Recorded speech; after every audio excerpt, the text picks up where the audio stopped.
You might think if you live in a cold place that your fruit growing options are, well, frozen out. But turns out some of the coolest fruits actually love growing in the cold. And to be honest, you're looking a little chilly there yourself. Here, take this.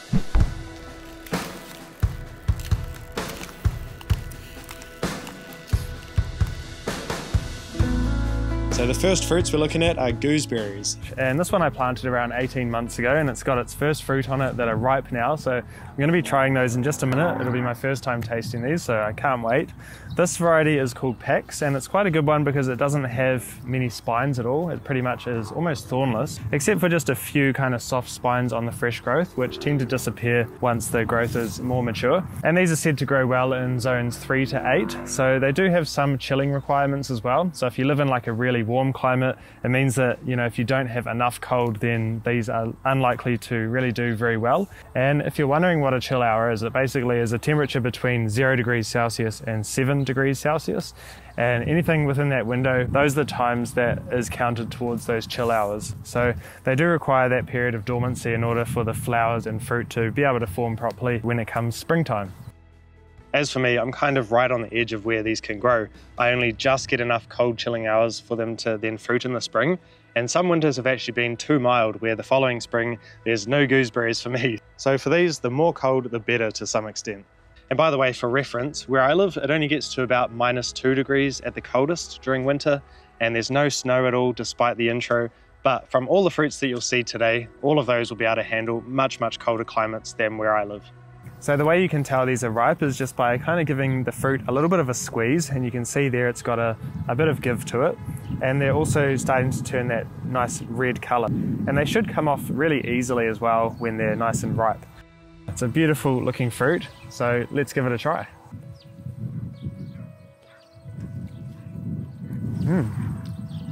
That's really yum. It sort of reminds me of a grape. It's got a nice tang to it, and it's also sweet as well, so it's kind of sweet and sour and fruity.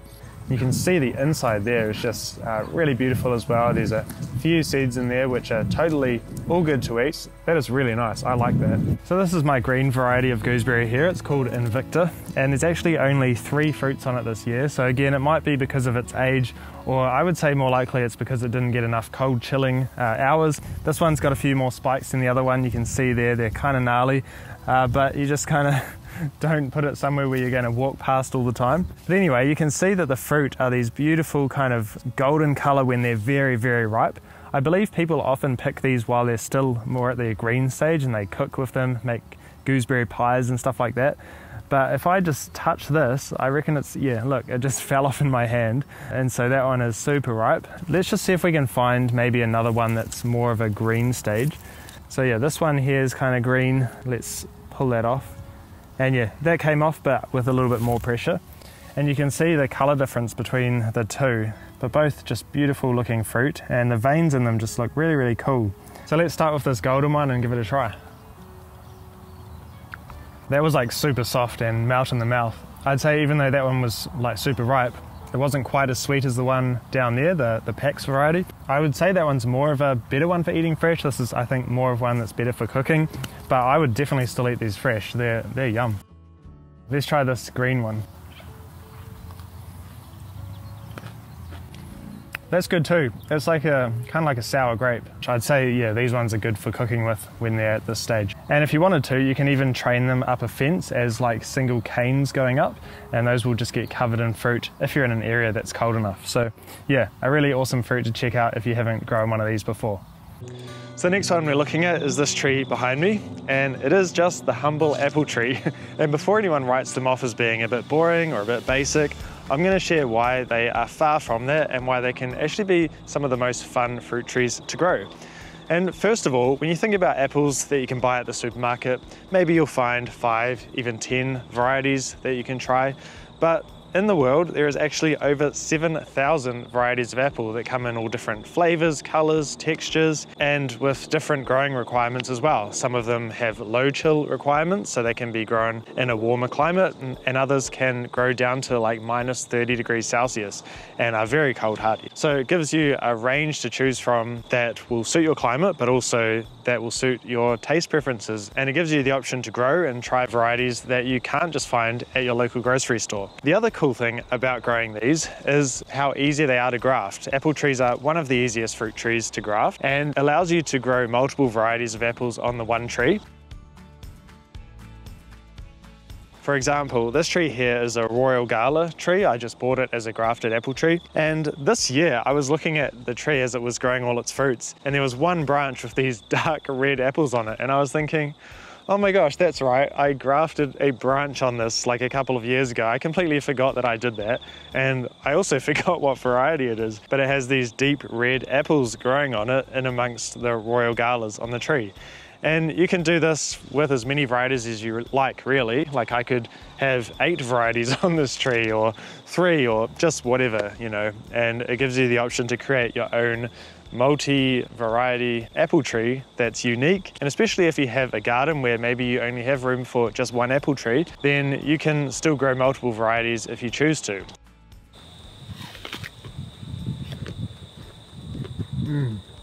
Such a good apple. I don't even know how to describe an apple, but it is sweet, it is crispy, crunchy. Yeah, it's just really good.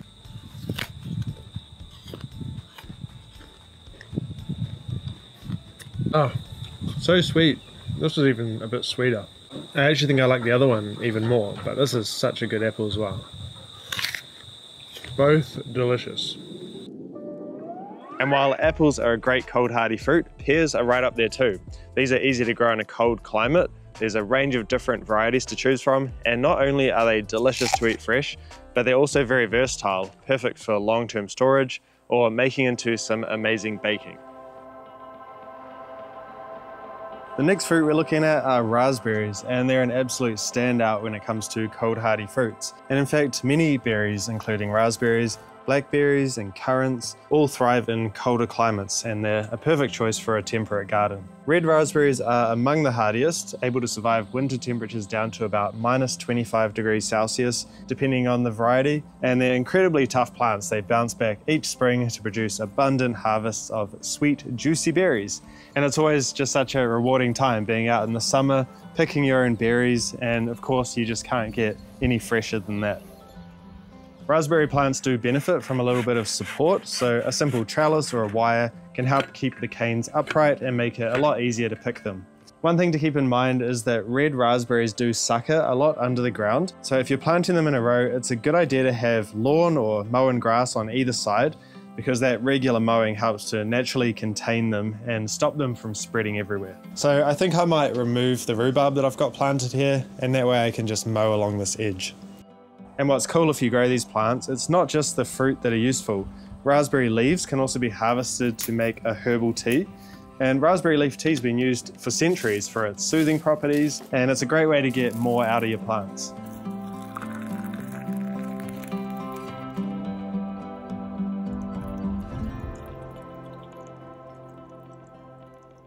I thought we'd cover black raspberries too, since I'm growing those as well. And they are a little less cold hardy than the red varieties, but they can still handle temperatures down to around -20°C. They also grow quite a bit differently to red raspberries. Their canes sort of arch outwards and get quite long, and wherever the tip of the cane touches the ground, it can produce roots, and therefore producing another plant. So that can make them really easy to propagate. They also don't really sucker like red raspberry plants. They just put out new canes from the base of the plant that renew the old canes. So it's a lot easier to keep them contained. All right, let's give this a try. Definitely has a raspberry flavor, but it's kind of quite different to a red raspberry. It's a little bit more tart in flavor. And you do notice the seeds in these when you chew them, whereas you don't really notice them in the red ones. And also because each of these individual druplets that fall apart from one another are a little bit more separate.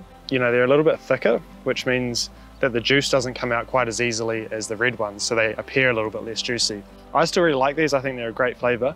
And with their resilience and their productivity, and of course their delicious fruit, I reckon raspberries, both red and black, are some of the best cold hardy fruits you can plant.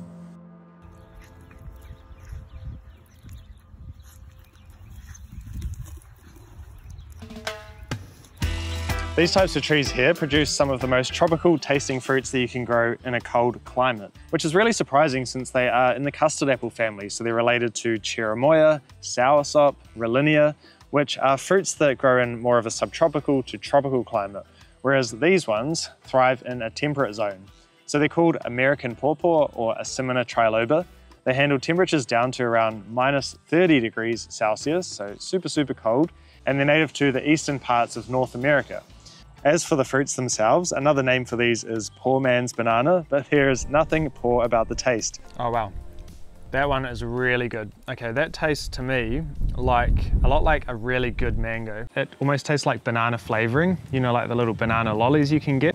I would kind of describe it as creamy custardy banana / mango mixed with cherimoya and just lots of tropical fruits all mixed together.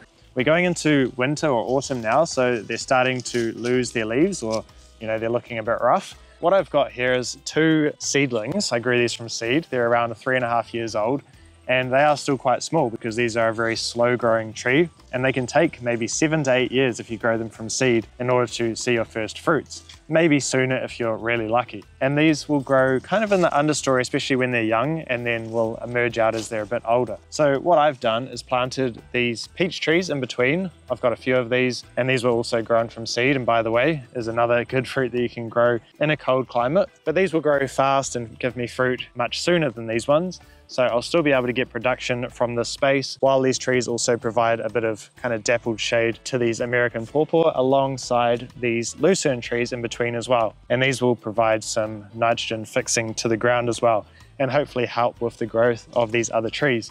And since these peaches probably only have a lifespan of 10 to 12 years, maybe I'll take them out sooner than that, or maybe they'll just kind of die away, giving space to these American Pawpaw to thrive. Also, when these do eventually flower, they produce these really beautiful maroon colored flowers. But what's interesting about them is they have an almost rotten smell, like rotten meat or something.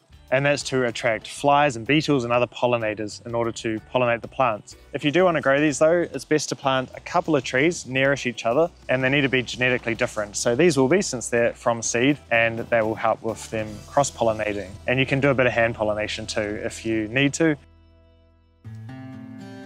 These ones here, Worcesterberries, actually pronounced Worcesterberries though, because English spelling is chaotic.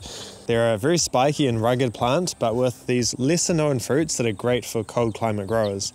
So they're closely related to gooseberries and currants. They're all part of the same genus. And they handle freezing winters down to about -30 degrees, and they do actually need that cold spell for the fruit to set properly. You'll see these small clusters of hanging flowers that emerge in the spring, and then by late summer the berries will ripen to these dark red or almost black fruit when they're fully ripe, and they look quite like a mini gooseberry, and they have a similar taste as well. The seeds are not noticeable. It tastes like a grape and a black currant and a blackberry. The bushes are very spiny, so do watch out for that, and they grow to about 2 meters, but you can definitely prune them smaller if you like. But overall, they're very hardy, they're more mildew resistant than most gooseberries, and they even grow in partial shade, so they're perfect for those low maintenance spots, and a great one to grow as long as you don't mind dealing with the thorns. When you think of cold climate fruits, watermelons probably aren't the first thing that comes to mind, but there are a few varieties like Sugar Baby and the one that I'm growing here, Blacktail Mountain watermelon, that are surprisingly well suited for shorter growing seasons.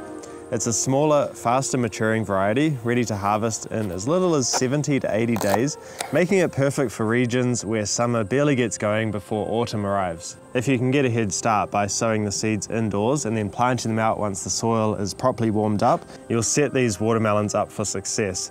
And while of course watermelons are not frost tolerant, these blacktail ones can handle cooler nights better than most varieties, so that's another reason why these are a good option for gardeners in those marginal climates.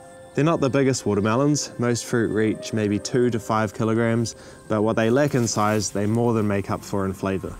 So this one here is ripe, and you can hear it sounds nice and hollow, and this tendril at the base is dried up. Plus, if we flip it over, we've got this nice yellowy golden sort of color. It might even just, there we go, came off pretty easily on its own, so that's another indication of ripeness. Ooh, looks good. All right, here goes. It's very sweet. It is a very tasty melon. It's really crispy and yeah, almost like sugary sweet, way sweeter than what you would get at the supermarket. And even though this variety was bred for cooler climates, these ones perform just as well in warmer and more humid areas too, so it makes it a versatile choice no matter where you're growing. Oh my God, why is this so good? And if you want even more tips on how to grow your own watermelons, I did make a full video all about that, so I'll link that below. Now I do actually have 2 questions for you guys. Number 1, could you let me know down below what cold hardy fruits you grow? I reckon a lot of people would be keen to read through those comments. And number 2, could I have my beanie back? Are you done? Yeah? All right, cheers.